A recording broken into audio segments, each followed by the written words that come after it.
전기차 시장이 빠르게 성장하면서 이제는 패밀리 SUV까지 전동화 바람이 불고 있습니다. 기아가 야심차게 내놓은 기아 EV5는 EV6와 EV3 사이에 포지션을 둔 모델로 출시 전부터 큰 주목을 받았습니다. 하지만 막상 공개된 가격표를 보면 과연 이 가격에 성공할 수 있을까라는 의문이 드는 것도 사실입니다. 중국에서는 3천만 원대에 판매한다던데 국내는 최소 4,855만 원부터 시작합니다. 이 가격 차이가 시장 반응에 어떤 영향을 줄지 궁금해하실 겁니다.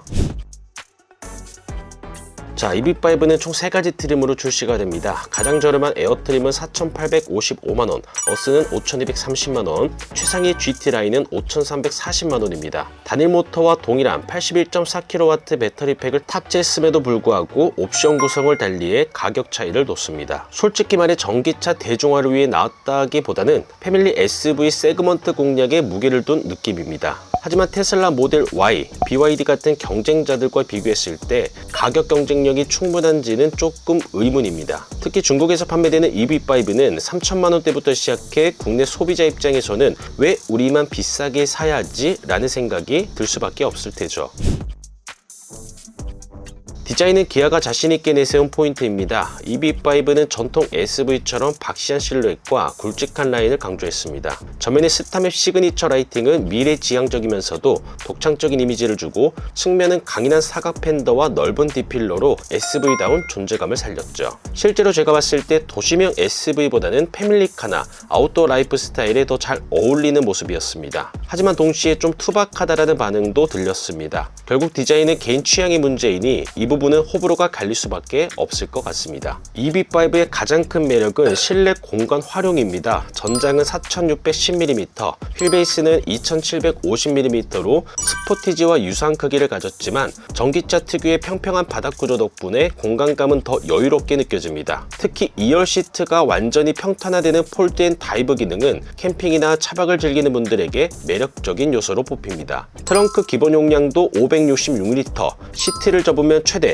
1650L까지 확장이 되고요. 제가 들은 얘기로는 차박을 위해 별도로 에어매트만 준비하면 가족 3명 정도는 무리 없이 숙박이 가능하다고 합니다. 또한 실내 적용된 파노라믹 와이드 디스플레이는 사용 편의성과 개방감을 동시에 확보했습니다.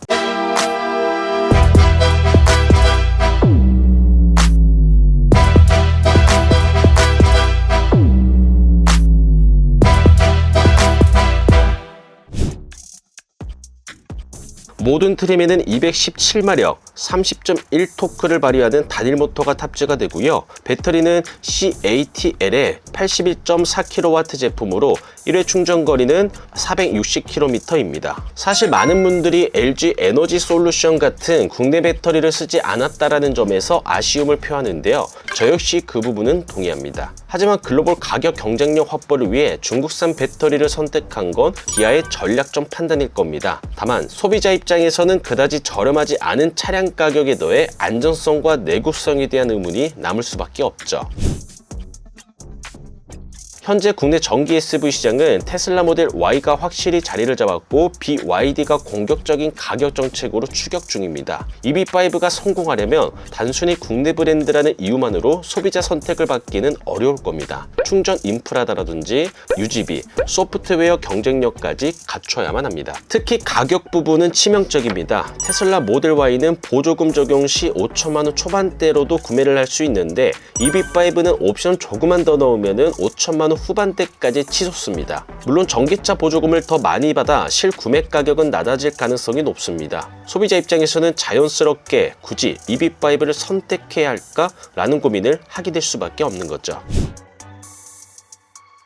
저는 개인적으로 EV5가 단순히 가격만으로 성공 여부가 갈리지는 않을 거라 생각합니다. 디자인, 실내 공간, 가족 친화적 요소는 분명 매력적이니까요. 하지만 소비자들이 전기차에서 점점 더 중요하게 여기는 건 충전 인프라, 소프트웨어 업데이트, 유지비입니다. 이 부분에서 기아가 얼마나 차별화된 전략을 보여줄 수 있을지가 관건이고요. 물론 이 부분도 이미 승부가 났을지도 모릅니다. 테슬라는 꾸준한 OTA로 유명하지만 현대 기아는 CCNC에서는 제대로 된 소프트웨어를 보여주지 못했고 플레오스를 준비하고 있으니 말이죠. 중국에서는 3천만 원대인데 한국은 왜 이렇게 비싸냐라는 소비자들의 의문에 기아가 어떤 해답을 내놓을지 향후 성패에 큰 영향을 줄 것입니다.